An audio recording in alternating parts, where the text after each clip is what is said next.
spinning. Oh, it stopped spinning. Hello, good evening. Here we are again. Discover Tai Chi for Limb Power. And yeah, let's get moving. We've got a kind of investigative kind of little session planned for this evening based on 3 simple movements that we're going to do right now. I'm going to stand up, but again, usual thing, if you're seated, enjoy. Standing, enjoy. Move comfortably. And okay, so let me take my glasses off. There we go. We're going to start off with a simple head nod.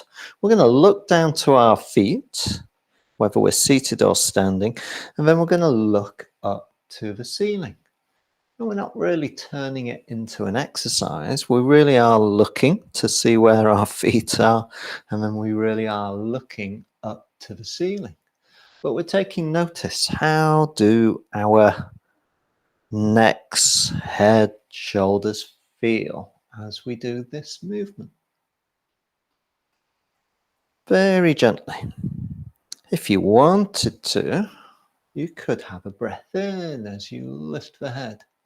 Then just let the breath go as you drop the head. That's an option if you wished, because it kind of fits neatly with that idea of a rise and a fall. But all we're doing really is just taking notice. And then we're going to stop that movement, and then we're going to tilt one ear to its respective shoulder. Doesn't matter which side you start with. And we just tilt from one side to the other. And in a similar fashion, we take notice of how does that feel. So Tai Chi, in many respects, asks us to ask questions of ourselves. That's kind of part of a philosophy that's embodied in it. How do we feel? We could say that these are mindful questions. We're checking in.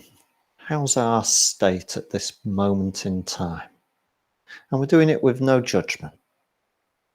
Again, if you could hear my neck right now, it sounds like a bag of rusty spanners. It always does. I've had that many neck injuries over my time.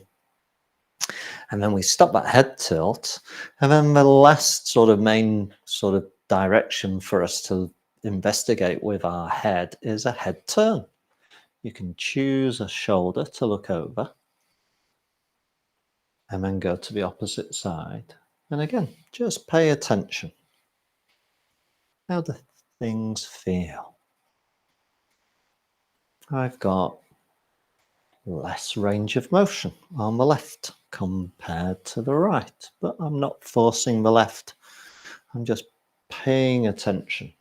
And sometimes, just by doing that, range of motion simply kind of begins to increase without trying too hard. This is a nice early morning kind of movement. You could do it sat down at the kitchen table, got your coffee and your cereal, and you just do a little check-in to see how things feel. I do this sat on the edge of my bed before I kind of put my leg on and things, because sometimes I'm prone to vertigo as a consequence of a head injury. And sometimes it's worth my while to check in how I feel before I stand up in case I go for a Burton. Go for a Burton, that's an old saying, isn't it? So, 3 movements just involving the head, but those movements actually form, in many respects, the foundations for everything that we do in Tai Chi and Qigong. So if we take that head nod movement, let's pick something from my vast library of movements. Let's go for something from 8 strands of brocade. We're going to pick up an imaginary ball or balloon. It's going to go up overhead. I'm looking up at the same time. And then I'm going to bring that balloon or ball down. I'm going to take my hands. If you sat down, you'll want to put them on the sides of your thighs. If you stood up with me, backs of the thighs. And then we're just taking a bow. So again, I'm looking down to my feet. The hands will slide down a little bit. Again, I'm not turning it into a stretch. The hands come around to the fronts of the legs.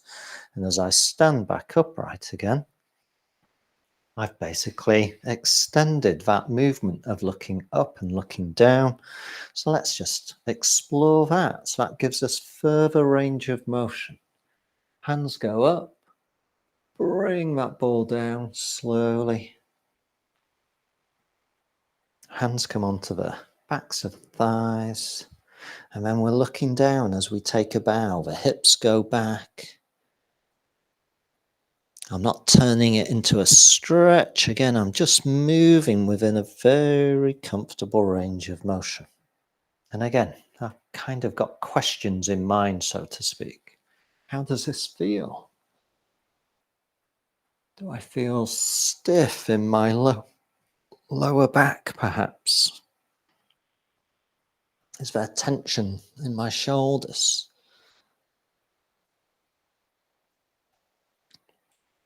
But again, it just introduces that first kind of notion that we can take a bow or hinge at the hips or bend over and explore that range of motion. Let's have a look at the head tilt. Again, there's lots of things that we could do within this movement, but let's do something that we haven't done very often. Pick a side, left or right, and just open that leg, whichever one it is, out so that it's a wider stance. Sometimes call it a leg triangle stance because we basically create a triangle. The knees are just softly unlocked, but that's all. And then we can take our hands out to the side. I'm just going to have to move a little bit like that. And then again, pick a side, doesn't matter which, and just do a little bit of a tilt to that side. So now we're involving the trunk in that head tilt from one side to the other. And I'm keeping a straight line, or as straight as I can, through the hands and arms, through the shoulder girdle, as I tilt. And again, that just extends the range of motion, or the possibilities for exploring this side to side tilt as we go. And again, you might notice differences from one side. I get a little tweak in my lower back as I go to the right. It's a little easier on the left. And then just relax. Someone wants to join us. Let me see who it is. Bear with me, folks. Oh, they've disappeared. Okay, maybe they'll come back. Excuse me. And then we've got rotation. And again, we've got lots of movements that we can use to explore rotation. Perhaps the most common one, and one that people really quite enjoy, is wise out. So let's do that. So we're turning now to look over there. I'm going to my right. You can, if you wish, or go to the left. Doesn't matter. Lift the hands and arms. Turn back and then go to the opposite side. So again, we've got this exploratory kind of state. You keep going while I see if I can get Corinne in. Hopefully. There we go. So we're just turning. Don't worry if we're on the same side or not. Looking. Hi, Corinne. Good to have you with us. Join in.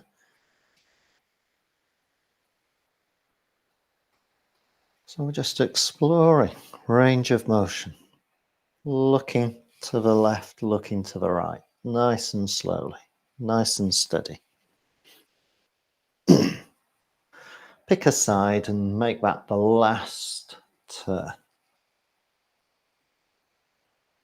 So from those three sort of primary head movements, we've now kind of built up our ABCs to bring the body into those movements. And in some respects, Tai Chi and Qigong have their foundations in these simple building blocks. And a Tai Chi form, for instance, is simply a series of building blocks put together to kind of create a sentence or a paragraph or even a bit of a story.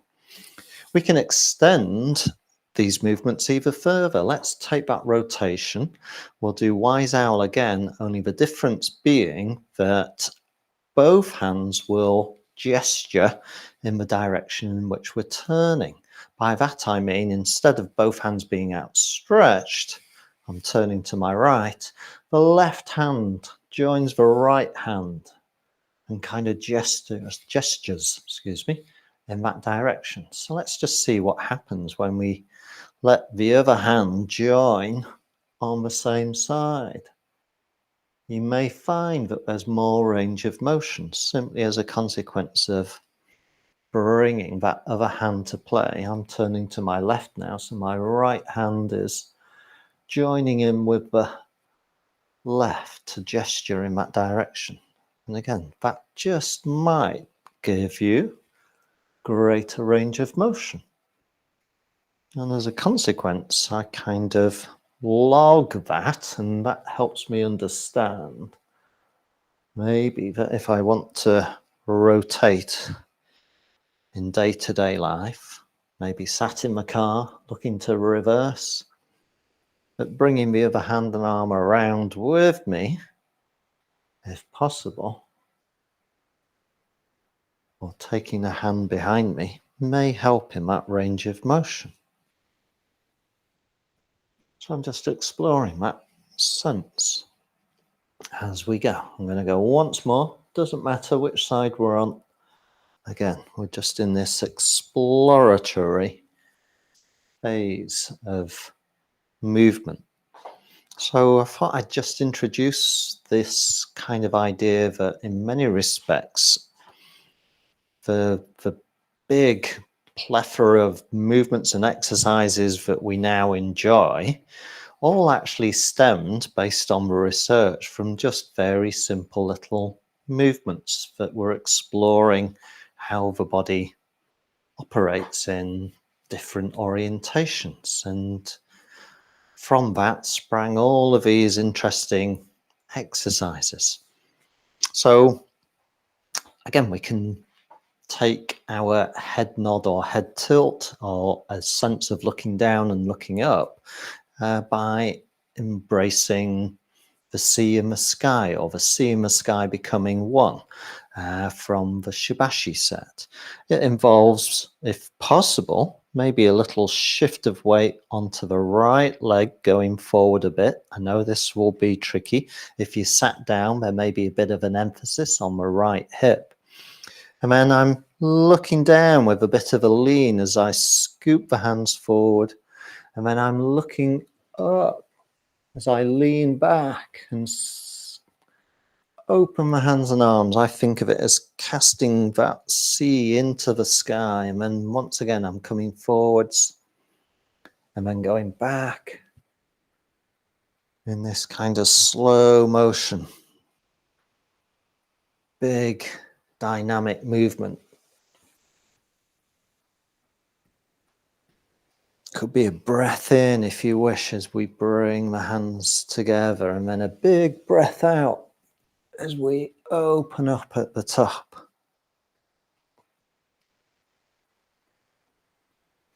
Gonna do one more on that side. And again, I'm doing it with this intention of taking notice, this more mindful kind of attitude of exploring how things feel.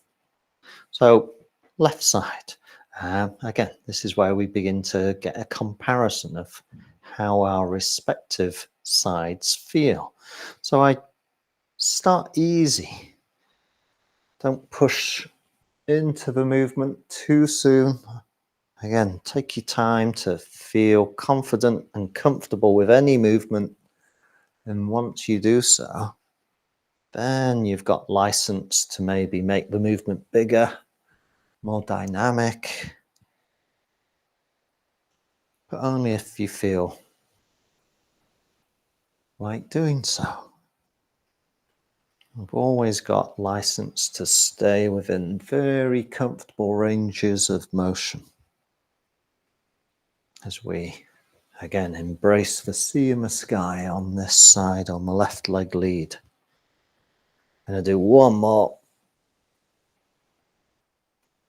But at its essence, it's about looking down and looking up. Again, starting with that very simple head nod movement.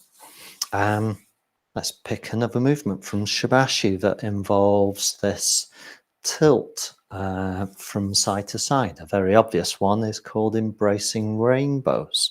So this time we're picking hands up as if holding a large ball overhead and then just tilting. Doesn't matter which side you choose to go to. And I look towards the bottom hand. It's the left in my case. It might be the right for you. And then I tilt to the opposite side. And again, I'm simply taking notice of how that feels. Moving within a comfortable range. Not turning it into a stretch. If anything, I'm paying attention to how muscles in the trunk are working to stabilize me. You may feel that quite strongly.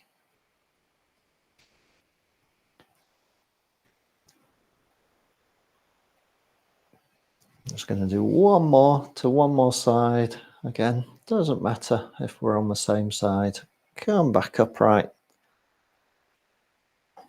Let everything relax. Again, having those hands and arms overhead can get a bit achy, so sometimes a shakeout is really useful. But again, just wanting to introduce this kind of simpler way of thinking about Tai Chi and Qigong, that it's based on simple building blocks, and we just play with those building blocks. We begin to make combinations of those. So I'm going to sit down, join people who are seated.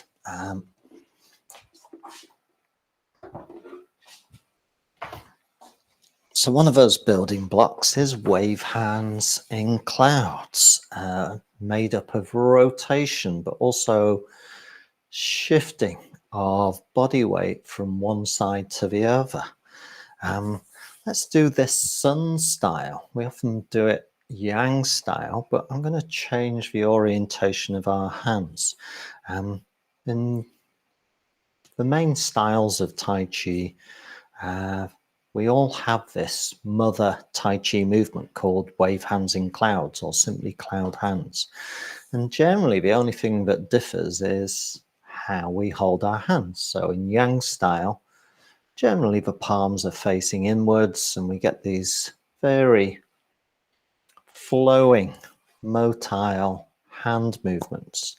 Sun style, which is what we're going to do now, has a very simpler hand formation where we have one hand pressing forward. If I turn to the side, you can see that. And another hand pressing lightly down. I like to suggest that we have two surfaces that we can engage with. I generally think of a nice wooden table with a nice texture for the bottom hand.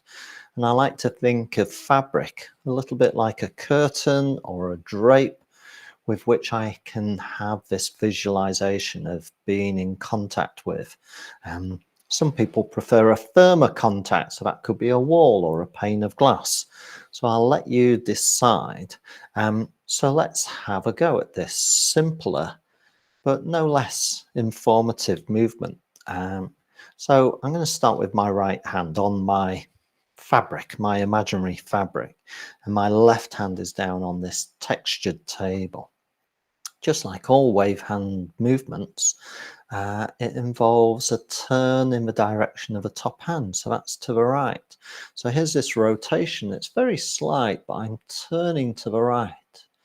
And then the hand change is very simple. We just pick one hand up, drop the other. Left hand now is brushing the fabric. Right hand brushes the table, and therefore we turn to the left. And then once again, we simply swap hands, exchange places. Right hand comes on top to tell us to turn to the right. So that's what we do. And just like wave hands in clouds in different styles, we let the head turn to lead the movement oh so slightly. There's a little lead of the head, and everything else follows. If you sat down with me, you may wish to have a little bit of a shift of weight from one hip and then to the other. So if you're turning to the right, you bring a bit of weight onto the right hip. And if you're turning to the left, we bring a bit of weight onto the left hip. And if you're standing up, exactly the same thing. See if you can bring a little bit of weight onto each respective leg or limb. Might only be a little, but it all adds up. And we just explore this interchange of rotation and weight shift, and the head turn and the swap of hands as we go through the motions. And then we can come back to the center, let the hands rest, let the shoulders rest. You might have a roll of the shoulders like bear rolls or just a shake out. But if you think about it, wave hands in clouds just involves a little bit of rotation, some weight shift, and an exchange of hands. If we kind of break it down, it's useful to be able to do that because it can help when we're leading a group or showing someone else how the movement is. Whereas if we just take the movement as a whole, it can appear much more complicated. So, wave hands in clouds, we can change and do it yang style. So now I've got my embrace. This is still my right hand on top, left hand underneath. Same movement, different hand orientation gives us a different feel. So I'm turning to the right again. And in order to exchange hands, I take that right hand off. It's as if I now find that fabric. And then I swap hand places. Left hand comes on top, right hand underneath. But we form this embrace kind of configuration. And then I turn to the left. And again, there's the weight shift, the rotation, this little hand press, exchange of hands. And it has a lilty feel, if that's a good descriptor, simply as a consequence of the way the hands are orientated changes the feel of that movement. Just feels a little more fluid or motile. It feels as though there's a bit of a flow to it compared to maybe the sun style, which is a bit simpler. So again, that gives us some information to kind of take on board. So I'm just going to do one more. Come back to the center. And once again, relax those hands and arms. So again, Tai Chi movements are built up of these building blocks. Head nods up and down, head tilts and shifts of weight to left and right, and then rotations. And again, although the movements may be subtle, they're all in there. And in many respects, we learn movements in rather large and big ways, and then we begin to make them smaller and more compact as we kind of get more comfortable with them. Okay, need to keep an eye on the time.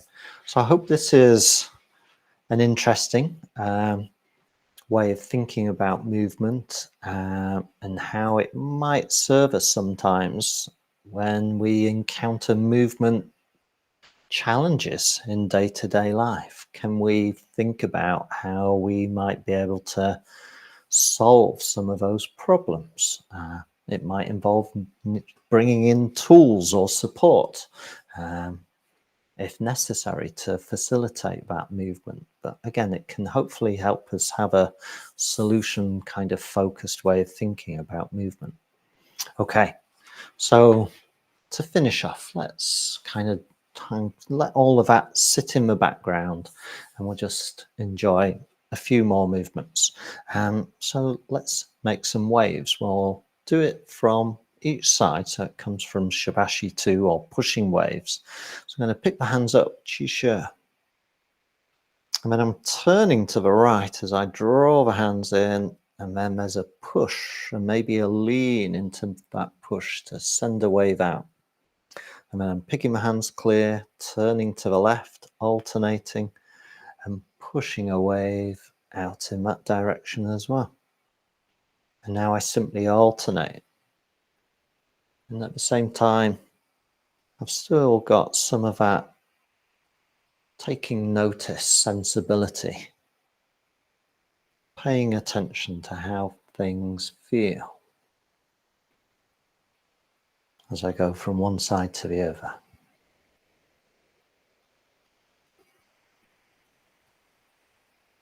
It might be that we take a breath in as we bring the hands back and then exhale on that push if that feels comfortable or feels right for you.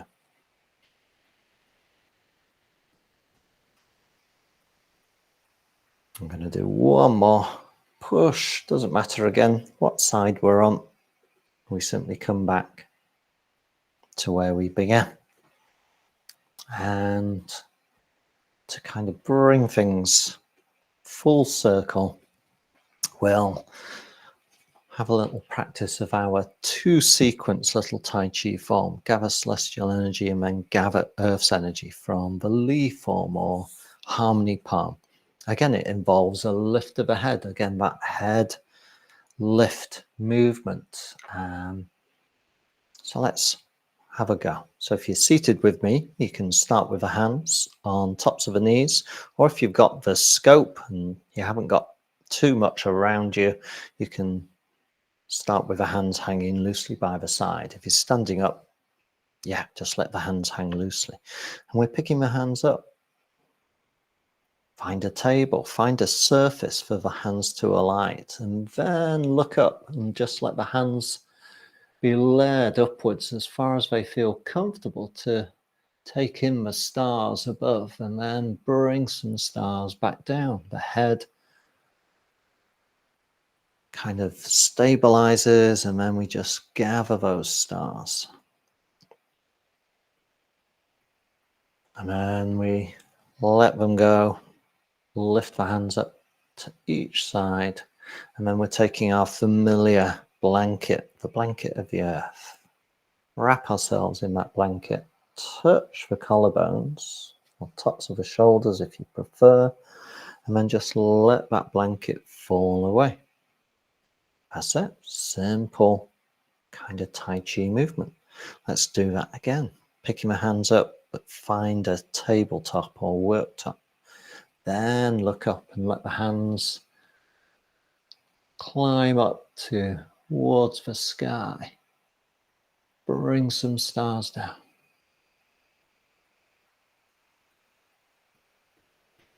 And then gather those stars. And let them go. Take that blanket one last time. Wrap yourself in that blanket.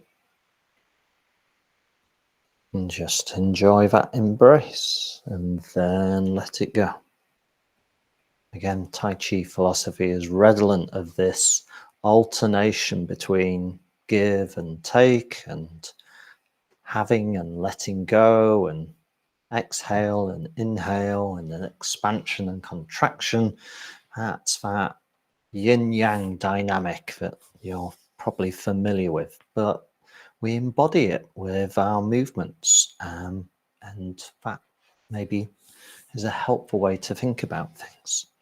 So let's bring things to a close, and we'll finish with our Shibashi closing movement where we push the fingers forward, bring the hands up. Could be a breath in if it feels right, and then maybe just a very gentle breath out as we let the hands fall. Turn the palms over, and once again, push fingers forward, bring them up. It's like a gathering movement. Could be a breath in, then a breath out. And one more time.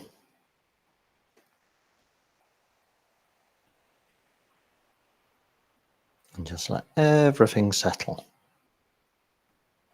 And even in the start and finish of a session like this, we kind of start from stillness, we explore some movement, and then we return to stillness. Again, that's another yin-yang dynamic at play.